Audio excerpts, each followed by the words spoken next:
Sex and MS? Yes, kiddos out there, it's a thing.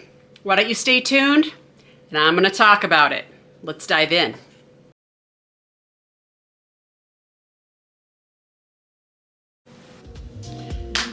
Why, hello, welcome to my channel. Those of you, maybe you've never seen me before.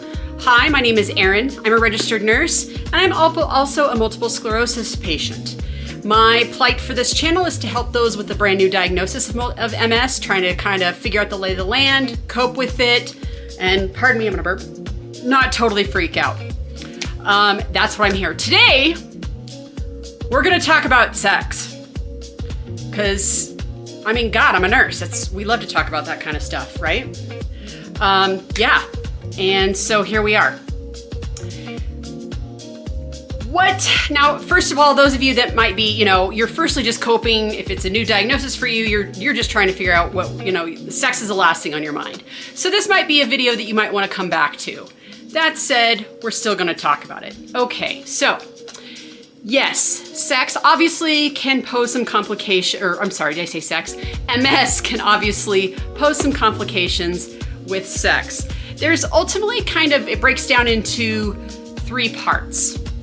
And I would say the first part is kind of the obvious, being that obviously our nervous system is affected with this disease, right? Well, particularly our central nervous system, because we have lesions all in our brain. Well, we don't know where those lesions are. And unfortunately, sometimes those lesions can affect those parts down there. I know, not particularly, I know it's affected my backside. I made a joke of it. I called it the reverse stranger when I was wiping and going to the bathroom. Yeah, I know, TMI, but we gotta put this out here. So, yeah, that's kind of the first. That's just one small example. Granted, there's going to be all sorts of issues. We don't know where the lesions are going to be, but ultimately it breaks down between men and women. A lot of similarities. So, and I also want to kind of asterisk. Hashtag whatever, side note this. I'm basing all my information on if this is a monogamous relationship. If you're have more than one partner, hey man, good for you. But I hope you're also being careful as a nurse. Please use proper contraception. But that said, this is all kind of basing on that we're just, two people partnering, that we've been together for a while kind of thing. Okay, so women.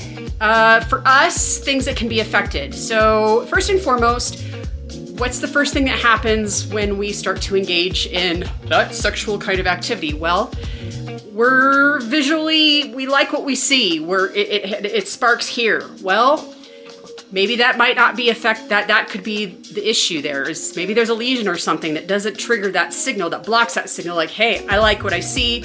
I think my husband, my boyfriend, my partner, whoever is super hot, but I'm not feeling anything going on down there. There's one form. And that, of course, can be from both women to men. So as we know, obviously, maybe men might have a hard time getting an erection. Maybe women might have a hard time getting, I'm gonna say the word moist. You can get mad at me. You people out there, just grow a pair. Come on, it's a word, moist. Women might have difficulty with moisture and having dryness, which, as we know, obviously that can create immense amount of pain. I'm gonna use my notes too. Sorry, I don't care. You guys can get mad at me or whatever, I'm cheating. So, with both, of course, it can be low desire. And then, of course, for men, on the men's side, it can be, well, I guess no, this is both men and women. Orgasm can be very difficult to achieve. Men may not be able to ejaculate. They may have delayed ejaculation issues. Same thing with women, unable to achieve orgasm. Those are, it's like I said, it's kind of the general pain, maybe some numbness. Obviously, direct numbness in that area could happen because of a lesion in which you're not able to feel anything, and that sucks. So those are some of the obvious kinds of things that, and we'll talk about this later, but those are the first issues. Obviously, MS can affect the physical. This is kind of a subset of the physical, kind of a second part. This is related to MS symptoms, or so as we know with MS, it is oh so fun to have bowel and bladder issues. And there is nothing sexier than being in bed afraid that you might end up having an accident, you might be passing gas, because you know, those are oh so romantic giant farts. So it happens, you know, we're all human. That's the end of the day. We are all human. I hate to say it, we are all Homo sapien animals roaming the earth. It's just what it is.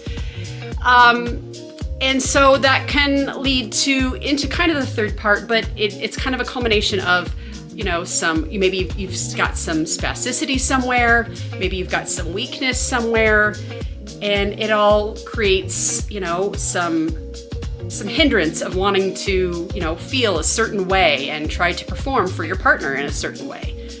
Totally get it. It's gonna happen. The third part would be emotional. And this one probably, granted, the physical totally sucks, but I think, me personally, this one is a harder one because we all know that depression is a huge component of multiple sclerosis. It's kind of coincided with what we're dealing with, what you know, adversities in terms of movement and function that we have just in regular normal life, having nothing to do with sex. But it sucks to have MS. You've already got the weight of the world and trying to figure out like how you're going to run your life, let alone trying to worry about having romantic sexual feelings for a partner and having these standards for you might think your standards are probably higher on yourself than what your partner has set for you. Let's just put that out there. That's probably more than likely. So at the end of the day, try not to be too down on yourself. Pardon me, I'm burping. I apologize. And let's just be real too. If you have a good, strong partner, which hopefully you do, talk to them.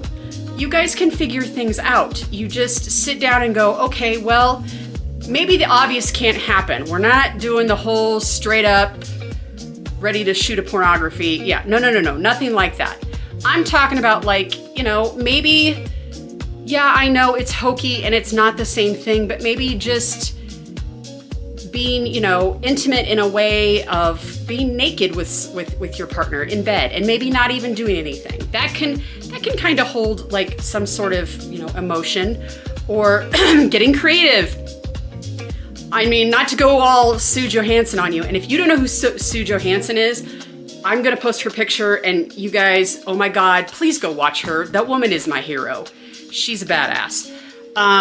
But you know, get creative. Yeah, I'll say it. Toys, lubricants, just get whatever, role play, do whatever, you know, maybe you find you're like, oh, I didn't realize I was kind of into that. Whatever works for you. That's what it's all about. So it's, and on the other end, I'll throw this out there too. On the partner's side, maybe they're overwhelmed. Maybe you're in a position where you need more assistance than your you know, other MS, or who may not need as much.